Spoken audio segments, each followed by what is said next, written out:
Hi, everybody. Hi, Kaitlyn. Thank you so much for being here today and looking forward to this discussion on change management. So I'm Samantha Bateman. I'm the owner of Integria Consulting, a boutique recruitment search firm here in Montreal. And as posted, we get the opportunity in this line of work to speak with fascinating people almost every day. And so Kaitlyn was gracious enough to take some time out of her busy day to have a conversation around change management. So Kaitlyn, welcome. Thank you so much, Sam. So do you want to talk a little bit about, how you've gotten involved in change management, how that came about as kind of a passion project for you? Sure. So change management, this like big flashy term, everybody knows it. Everyone knows there's a million theories out there. Change for me is a lot more discreet, can be a lot more simple. And it became sort of a passion project for me through my work career, where I was seeing that our leaders were struggling with managing change, even the small ones, and things were blowing up, becoming unnecessary distractions. Things that should have been simple were not simple. So over time, I really was reading up on all of these theories and realizing that they're actually very hard to apply in the realistic sense, in the practical sense. So I thought, okay, well, there's got to be something here where we can simplify this, make it so that you don't need a psychology degree and understand how people, deal with change, to be able to manage a change ourselves. You don't have to be a leader with 20 years of experience and have gone through change a million times. So that's really kind of where it started for me, was seeing this need over and over again, and wanting to basically do something about it, give people some tools, make it so that they didn't have to run to HR every time there was a need as well. A lot more autonomous and empowerment with what ended up becoming this tool that I helped to create. So, essentially it came down, I worked with some people, got into a focus group, brought in people who had been through change, who had seen it go really well, who had seen it go not so well, to be able to have kind of that well-rounded perspective, and started crafting. These are the questions that you're going to want to answer for yourself. And by the end of doing this and doing a little bit of planning, you're going to have a pretty robust change management plan, but you're not going to realize that it happened all along the way, because all you're doing is just answering these simple questions in plain English. So that's really where the passion started and where it's gotten me to today. Well, it's interesting that you say that, because it seems that almost every organization right now needs people who are comfortable with change, right? Whether it's systems or whether it's technology, the people change. So, and a lot of the talent that we speak with when we're recruiting, one of their challenges is that change isn't properly communicated within the organization, and that's a big reason for them wanting to exit the organization. So, I'm curious to know how you manage the communication piece too. So communication is probably at the core of why change does well or doesn't do well.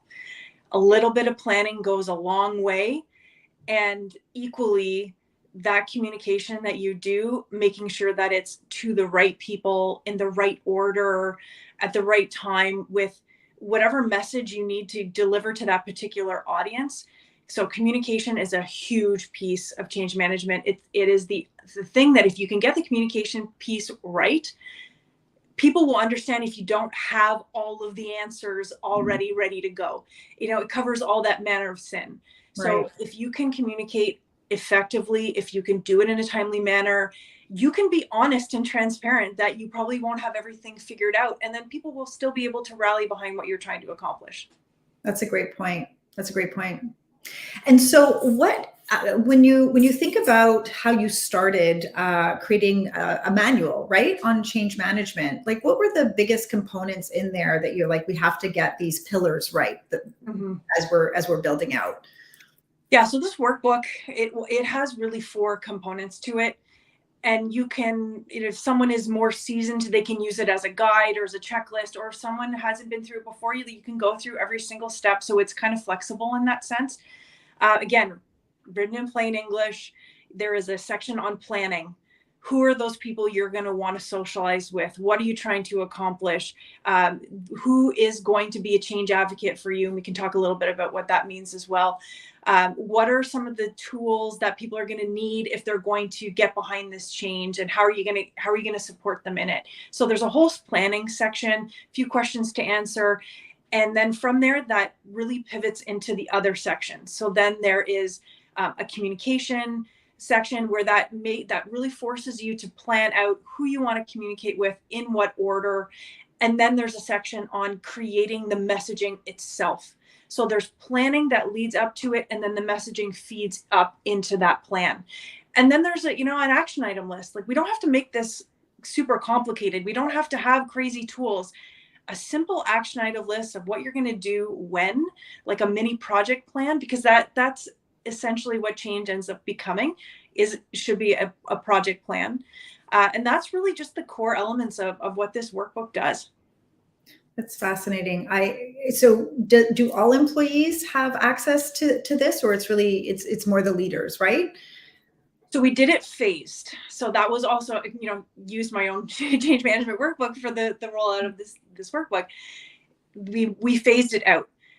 The people who were facing change the most often was really our leadership team. So we rolled it out to them first, even got a couple of extra points of feedback from them, worked that in, rolled it out to our leadership as a whole. So we had our senior leadership, then our entire leadership team. And then we rolled it out to all employees, saying, this is a tool that's at your disposal. And what's interesting with that is now our employees can hold our leadership accountable for the change that we're rolling out, because we all know we have this tool available. So it creates like this fun, like, accountability cycle in the organization. And adoption keeps going over time. It's a behavioral change, right? The change management it's all about behaviors. So over time, we've seen that adherence and the use of it grow and grow and grow. People really starting to see the value. I love that. I really love that. So talk to me a little bit about some of the blind spots that leaders can sometimes have when it comes to change management.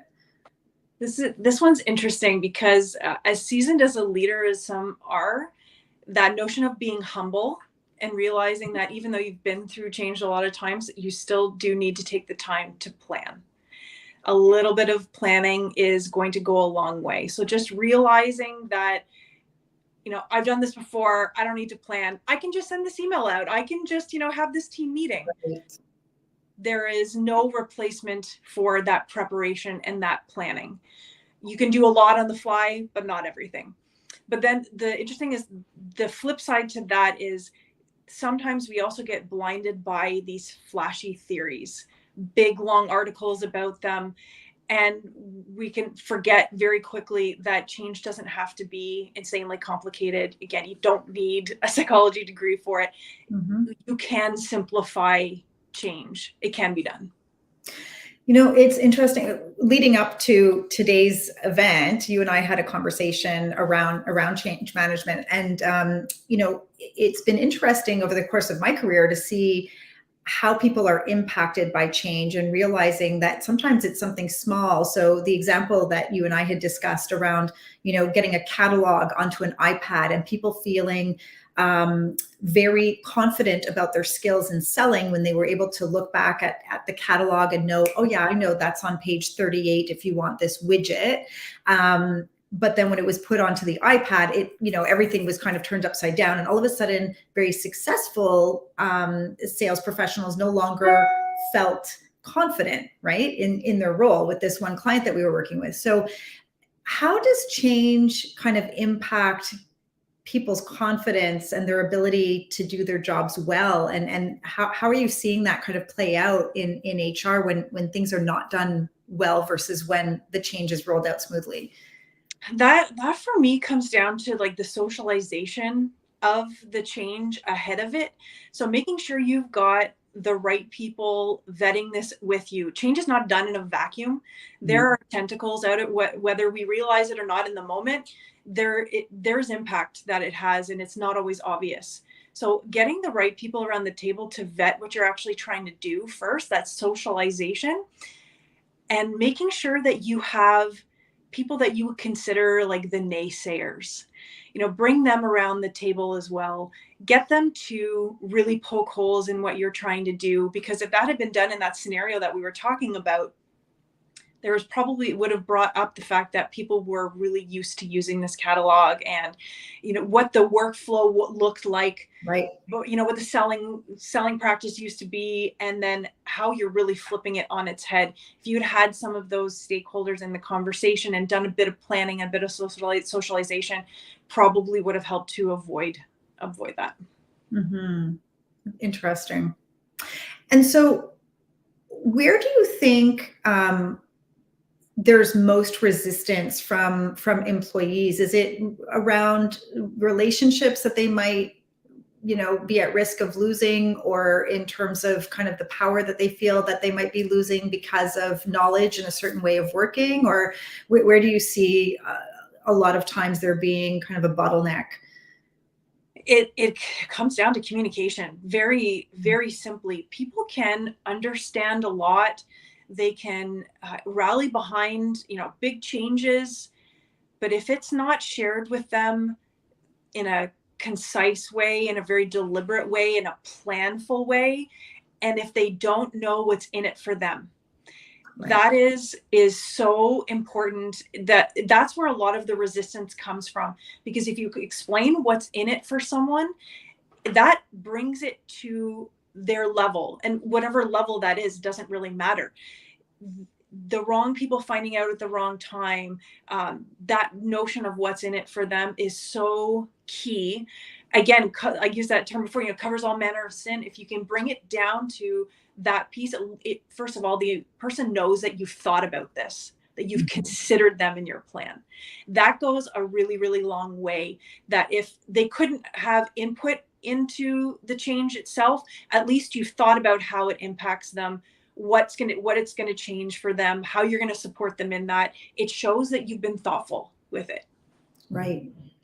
And when you think about the Great Recession, right? So we talked about that before we went live, that there's been millions of people who have taken early retirement, and we're looking at new ways of onboarding also with remote work and hybrid work and the changes that go along with that. What is it that you feel are important skills to convey for, let's say, job seekers who have gone through change or need to adopt change quickly in their new roles? Like, are you looking at that at all in terms of bringing people on who are kind of settled into this constant change that goes on within organizations now?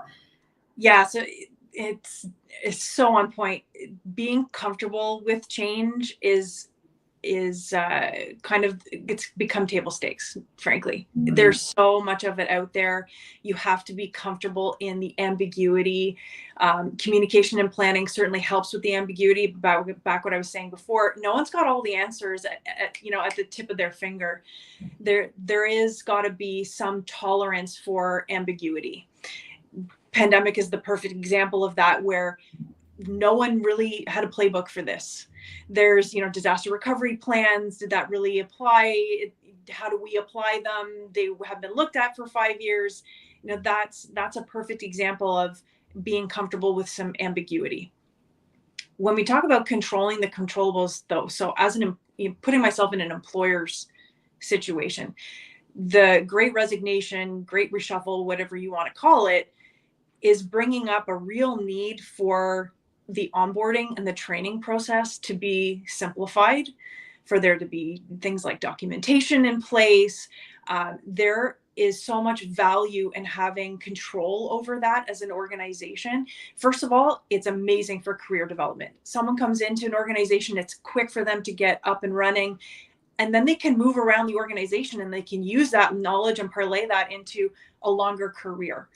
So from a change management perspective, if I'm someone coming into an organization, though, I would say my advice there would be, come in with the mindset of, there's probably things that I'm going to learn that I should probably document or that I should capture. Yeah. It's good for your own career, and it's also great for the organization. So it's a bit of a win-win there. So that would be I know that's a little bit straying from like the change management conversation itself, but that would be my advice in that situation. Yeah, so it's so interesting that you mentioned the documentation piece, because we're seeing a lot of organizations losing talent where the information was essentially stored in people's heads. And then people are coming into a role where they have very little guardrails, and they're not getting the proper onboarding, the proper training. And then those people end up leaving within the first few weeks, if not first few months, right? Because nothing's been documented.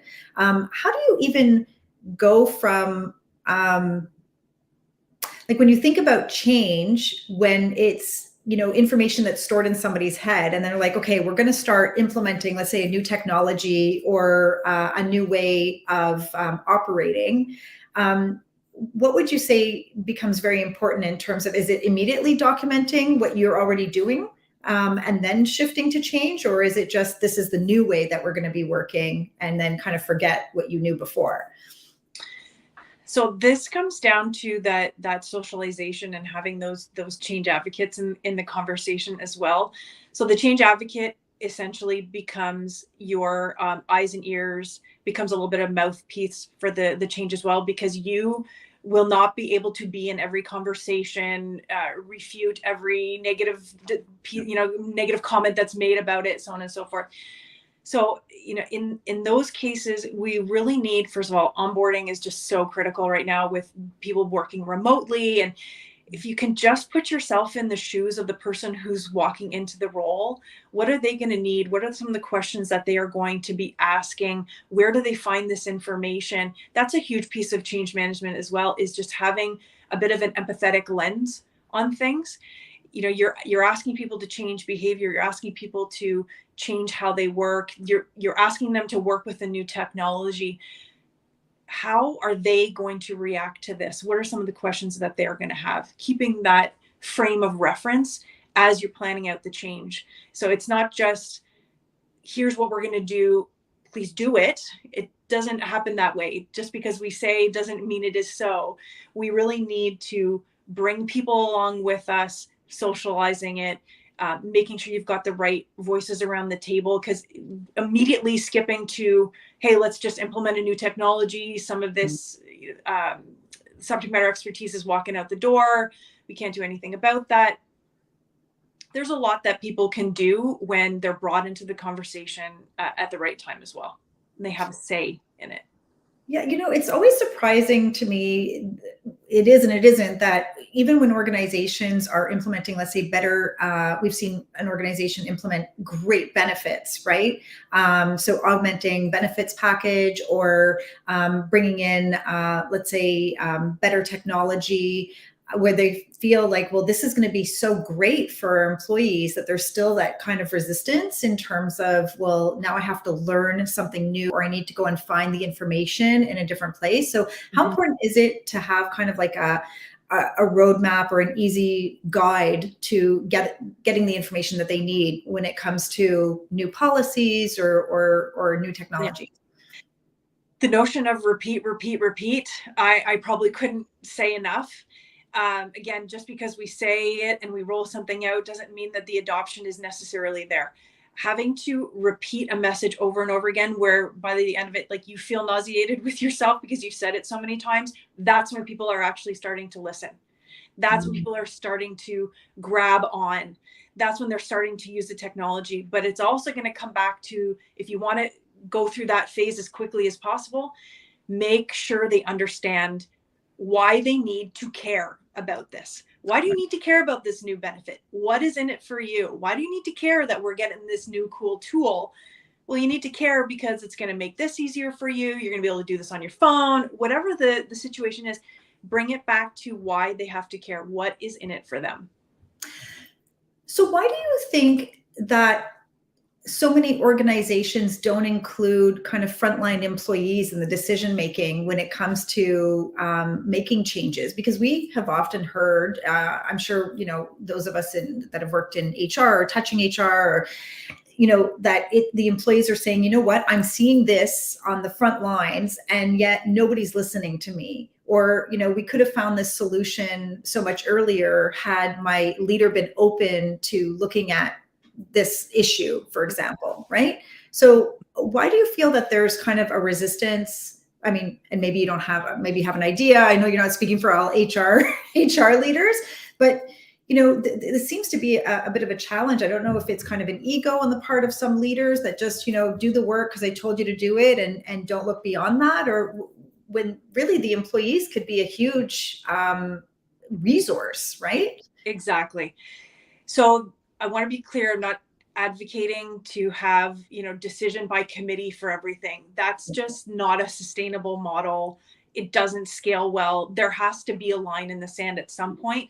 But if you're bringing the right people around the table in that socialization, and you've got the right change advocates there that are going to be able to hear the feedback, and we help you adjust over time, because just because we roll something out initially doesn't mean that that's what it's going to look like in a year from now. There will, at most times, there will be adjustments that we need to make, things that we didn't consider, because that still doesn't, you can plan until the cows come home, but there will still be things that didn't come to mind in that moment or weren't really relevant at the moment that become relevant later. And that's where your change advocates are so important, because they're going to be the ones that are so close to, the employee population. They see how it works. They've been included in some of that socialization as well.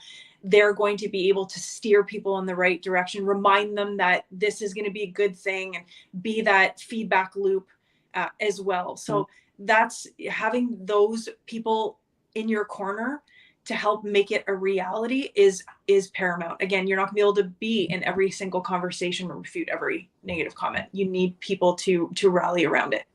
Absolutely. And it's interesting. I'm looking at the comments, and definitely it seems that people are commenting on the communication piece as being really important. Mm-hmm. Again, that's something that we see so often when change is not communicated. It leaves people feeling insecure, I think, and then they're open to our calls. Right? Well, they're open to your calls. That's certainly true. But they start making up reasons for something, and they're often rooted in some element of fact, but they don't have the full picture. And that's our job as these people who are managing change. That's our job, is to give them enough information that they're able to consume it. Number one, they have to give it to them sometimes in bite-sized pieces, but that comes with the planning, and that comes with the communication plan. There has got to be this appreciation for where people are at to try and get them to where you need them to be. So you can't just shove something down somebody's throat. That communication piece is so important. And even phasing things out over time, that's not a bad thing. It doesn't have to be like one day to the next, but having, again, that empathetic mindset, telling people what's going to change, why they need to care about it, how they need to behave afterwards, how you're going to support them. That's all the things that they want to hear, to be able to actually hear what's about to change. Right. To know that they are secure, because otherwise they will come up with the reason themselves. That happens every time. So how do you, in HR, then influence leaders who might not buy into the change themselves, right? So maybe middle managers who are just like, they themselves might feel intimidated and they're not necessarily communicating to their teams, or maybe, not feeling that their employees necessarily need to know every aspect of the change. So this is going to go to a little bit of culture of the organization, whether you're transparent with your employees or not. And that's a whole other topic for another day. Yeah. So from an HR perspective, we use the change management workbook. We push it with our leaders. When there is struggles on how to communicate things to the teams, we're huge on FAQs, talking points, sitting in on meetings and helping to chime in as well, acting as like a support and facilitator for it. There is a ton of coaching that when you start really digging into what goes into a really good change to make it successful, there's a lot of opportunity for coaching that comes out of that. You start seeing who's comfortable, who's not, who's actually really thought out the change and may need some coaching on that side of things. So yeah, we stay really, really close with leaders. Our HR business partners are really at the central piece of that. They play such a key role in that. It becomes this partnership. Like, everyone wants you to be successful when you're rolling out a change. No one wants you to fail. And it's going to be, again, going back to that point about leaders being humble and realizing that even though they may have thought that they've done it a bunch of times before and it's gone well, hang on a second before you send that email. Think about this for a couple of minutes, because just those few minutes of planning is going to save you a lot of heartache down the road, where you spend an hour in a meeting with an employee who's angry because they should have known about this before their employee did. And, those things happen and they are distracting, and they don't need to be if we just do things in a particular order so that the right people know at the right time. And on that, I've heard from a number of HR professionals that one of the stresses that they have is that they're brought into the change too late in the game. And then they're stuck holding the bag, trying to coach and support employees and leaders. So I know the answer to this question, I think, but at what point does HR need to be involved when organizations are thinking of rolling out a change, and how hard does HR have to fight for that seat at the table, right? This is a really interesting topic, because I hold myself accountable to the exact same thing. If as HR professionals, we do not understand the business, we are not going to be brought into the conversation. Right. Because we're not going to be able to offer valuable guidance. We have, there's a whole HR theory and, how to terminate someone so you don't get sued. That's very tactical. Yeah. Where we need to elevate the conversation is to have HR folks who understand the business, understand how work gets done. That's when we're going to earn that seat at the table. And it comes down to trust. Because if we know the people and we are in lockstep with leadership and we are working with them, not against them, and that does not mean that we agree with everything that they're asking us to do, but that means challenging them as well. And you earn that trust and credibility over time. So as an HR group, I would say, anyone who isn't pushing this with their team, and I imagine a lot of people are, but the more you know the business, the more you understand, again, how work gets done, how decisions are made. That's how we offer the most valuable insight. And that's when we start seeing leaders start bringing HR folks into the conversation, because they want that guidance. They want it. That's the biggest compliment to an HR professional, is when the business starts bringing us into those business conversations. Yeah, absolutely. And we've spoken with a number of leaders who have said, the best HR talent that I've ever worked with, they knew exactly, when the line was down, how much it was costing us on overtime, or, what some of the issues were on the floor. Which brings me to, we're kind of deviating a little bit, but which makes me think, if you're implementing change and HR, so a lot of people in HR really want to work remote or hybrid. But when you're implementing a big change that's going on in the organization, how close to the business do you have to be physically, do you think, if you're in HR and you're managing that change? I think time is going to tell a little bit on this one, because remote work is like, we're just kind of settling into like this new normal. And I hate using that term, but it is kind of what it is. I think time's will tell how well we can manage change in a remote environment. We've had no choice to do that, over the last couple of years, at least in the organization, with Insurity that I work for now, there has been no choice. But we've been able to roll out change and get people on meetings and have that collaborative workspace in a remote environment. Like, it can be done. It takes a really concerted effort. There's no more running into someone in the hallway and, oh yeah, I forgot to tell you this the other day. Right. Now, you have to be a lot more deliberate with things now. You have to, there's this conscious effort that goes into it. There's also some really interesting nuances. You're trying to schedule confidential meetings. Like, how do you do this? And there's a whole logistical component to it that's new. And again, no one has the ultimate playbook on how to do this. So you're going to try some things. They're going to work. They're not going to work. And then you readjust. That's all being, part of that frame of mind of being comfortable with a little bit of ambiguity and being willing to try something. Yeah. Perhaps it's going to fail, but at least you've tried that, and then you get to a good spot. Kaitlyn, we're out of time already. Didn't have any questions, but had some great comments around communication. You're amazing. Thank you so much. Thanks for being here today. This was fascinating, and I hope everybody really enjoyed their time with you. And thank you again. This was wonderful. Thanks so much for having me. Take care. Everybody. Thanks, everybody.